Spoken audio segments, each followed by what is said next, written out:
Sam, I'm going to start with you, but I heard from our mutual friend, Rachel Fenrich. Yes, You know all the words to the theme song from the 90s cartoon Bonkers. I do. I do. I do. I know what that was. I had to look it up, but that's very impressive. Once Um, upon a time in Toontown, there was a cat that had it all. Fortune and fame, top of the game, up until he hit the wall. And anyway, yeah, I know it all. um, what has being part of Velma and playing Norval, aka Shaggy, meant to you as a cartoon lover and fan? Well, it's like an incredible sort of like feeling that because I am such a huge fan of cartoons, animation, Scooby-Doo, Mystery Inc. Very much so. To get to like say that I in like a real life show that's gonna like air, I got to be Norval is incredible to me, and like it's a little unreal. Uh, yeah, I'm still over the moon about it. When I tell my friends, like, "Oh, hey, here's something new," everybody's like, "Whoa, really?" And I'm like, Yeah, "Yes, that's why don't you believe awesome. that?" Yeah, absolutely.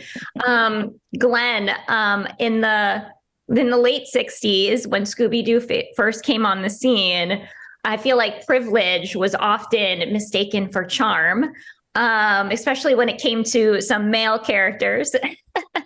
How does this fresh adult version reinvent Fred for a new generation?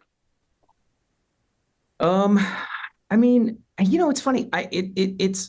I never remember. Yeah, I certainly never remember thinking of Fred as a privileged guy. Although, the way he dressed, the way he comported himself, the way he sounded, and everything, he kind of came off like he probably came from money and was privileged in that way. So certainly that was always there. But the sort of petulance of seeing the younger high school hormonal version of that, I think was the fun part.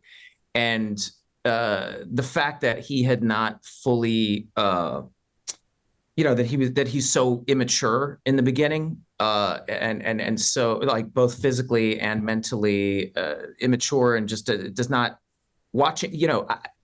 That's the part that I really latched onto, that I really had fun with. I've been describing him as a little bit of like an innocent bully. Yeah. Like he's a little bit like a bully, but he's also not, because he's not intending to be rude or mean. It's just he doesn't get it, that what he's saying is so offensive and rude sometimes. You Mhm. know, that's the part of it that I really latched onto and found to be a lot of fun. And then watching him kind of develop into the Fred that we grew up with will be interesting. Yeah, absolutely. I mean, the fact that he can't remember anyone unless they're good looking or can't remember the name. Yeah, yeah. I mean, that kind of stuff. We all know those people. We all know. We all had a Fred. Well, that's what's great about it being a cartoon, is you could kind of dip into the absurd even more than you can with a live action show. It's fun. Oh yeah. I mean, this doesn't shy away just from the first scene in like the girls' bath, locker room. I'm like, oh, we're going here. I love this. I'm all in. Last question for both of you, but what was the most surprising or the most fun, new spin on the show that excited you the most? I think the uh, the serialization of the mysteries, Mm. uh, and of course, like the reimagining of the characters has been really an exciting thing, and just how funny it is.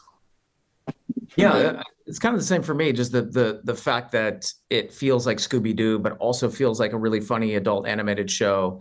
That there are Scooby-Doo style mysteries, but there's an overarching mystery that happens over the course of the entire first season, which is something that they didn't do in Scooby-Doo, because everything was everything. Each individual episode was its own thing.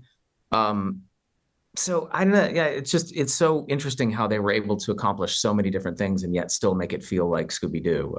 I think it's so cool. Yeah, it's Yeah. truly awesome. I mean, congratulations. I think this show's just going to take off. It's like I said, it's so fresh and it's very, very self-aware. I mean, it has everything. So congrats. Thank you.